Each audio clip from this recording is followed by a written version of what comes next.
Here's the candle. It's ready. Hi everybody, Sarah Catherine the Red here, and I am going to show you a few simple things that you can do DIY for Christmas presents and holiday gifts this year. So the first thing that we're going to do is we're going to make a soy candle. A soy candle is really easy. You can make it at home. What's great about soy candles is that they are washable. So if the wax melts and gets on something, you can wash it with warm water and soap. And the containers, because the candles are washable, are then reusable. So this is one that I made before, and this was just a container I found at a thrift store. And it was maybe a bathroom jar or something. But you always, whenever you find thrift store containers, you have to make sure they're heat proof. So how do you do that? You put it in the oven about 200 degrees for about 5-10 minutes. If it doesn't shatter to bits, then you know it's heat proof and you can make a candle in it. So we're going to make 2 candles today. One candle I'm going to make in just a 4-ounce mason jar, and the other candle I'm going to make in my holiday mug that I've had since I was very small. So this is how I do my measurements, since I know that these are the 2 containers I want, and when the flakes melt, and I'm using Candle Science Golden Brand 464 Soy Wax. I don't know if you can see that.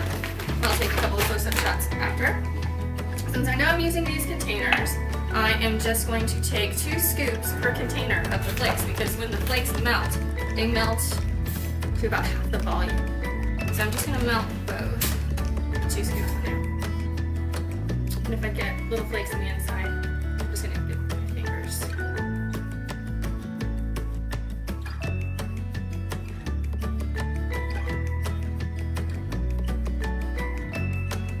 Okay, so now I'm just going to melt this in the microwave. What you need to be careful about is not melting it too quickly or getting it too hot, because then the wax will look kind of bubbly and not good when you finally get to it. So I'm just going to melt this in the microwave.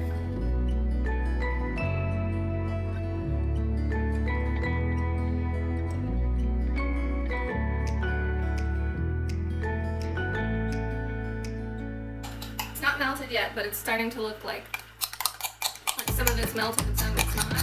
At this point, I normally stir it up really well because I don't want it to get too hot. If it turns too hot, it like curdles, I guess. This particular wax was a little different than some of the other ones where it kind of curdled, and I made it too hot after I set the candle. So it looked perfectly clear and smooth.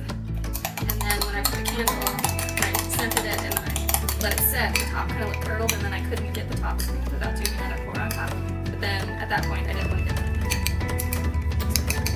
I'm just going to put this back in another 30 seconds. So it only needed another 30 seconds, and you can see there's still kind of chunks in it, but I'm going to keep stirring it, and the chunks will actually all melt and dissolve. Like I said before, you don't want to get this too hot that it kind of curdles.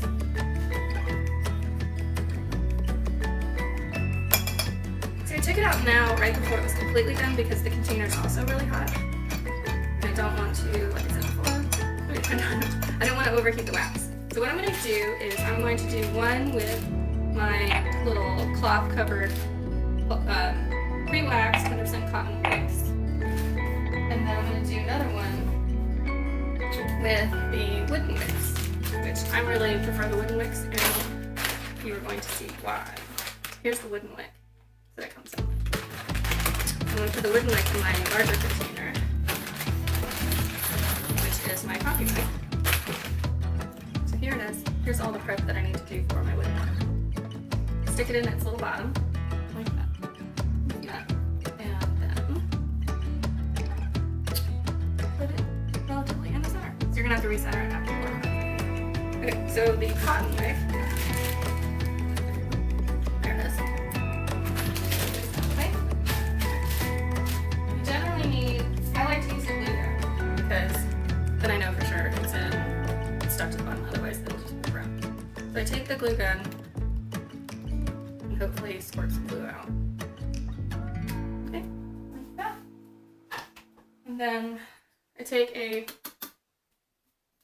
straw, put it in the end of the straw, remove the piece of hair of mine that was on there, and then just take the container, use the straw to help me stick it right in the middle and the bottom. And I'm going to use the straw later because I'm going to have to use something at the top to kind of hold my wicks straight because they get soft and flexible when you put hot wax in. Okay, so here I am. I have all of my wax for my 2 candles right here, and I'm going to make, let's do blackcurrant tea. That's my favorite. So the rule of thumb is 1 to 1.5 tablespoons of scent to 1 cup of melted wax. Right now I've got 2 cups of melted wax. And so this for candles is 3 to 10%, so that'll work out. And I'm going to do 2 tablespoons. So this is half a tablespoon. I'm going to do 1. I have to do 4 of these, 2. Probably do 5. 3.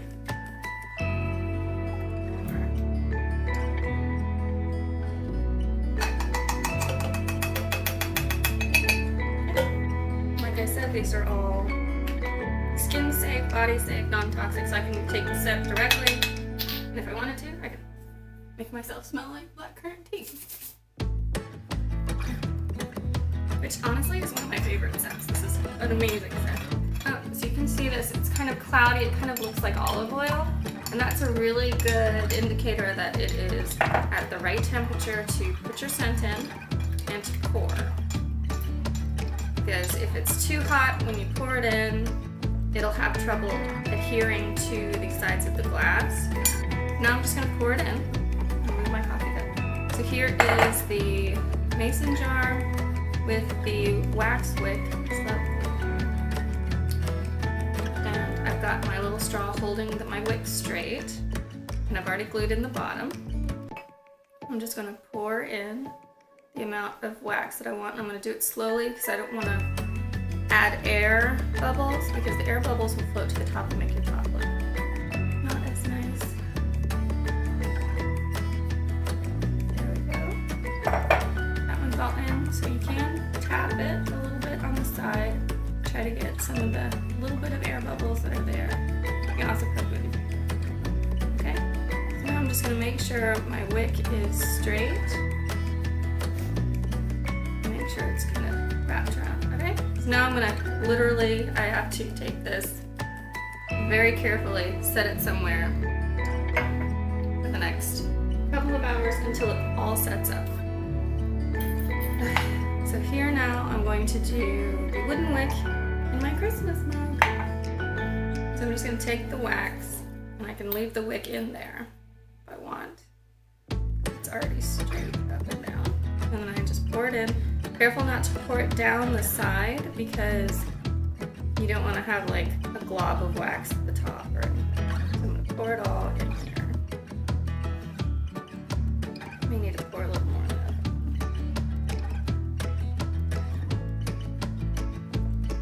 Pour a little bit more.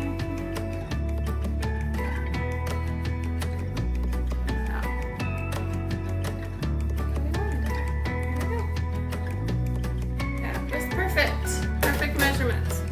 Okay, so the thing with the wood wick, since the bottom has that little metal piece, there's little bits of air in there.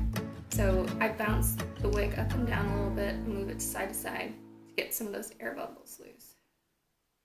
So after I do that, I just kind of center it in the cup.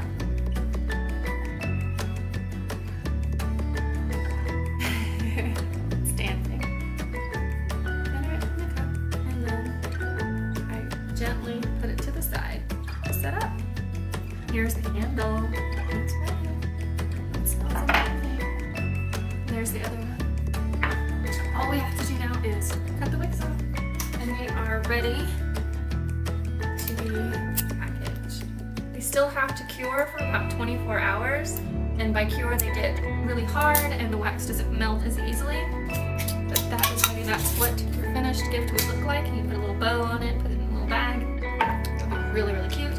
I hope that you guys enjoyed this video, and I hope that you'll make these gifts and give them to your friends and your family and your loved ones. They are fun, easy, and relatively inexpensive to do. And besides that,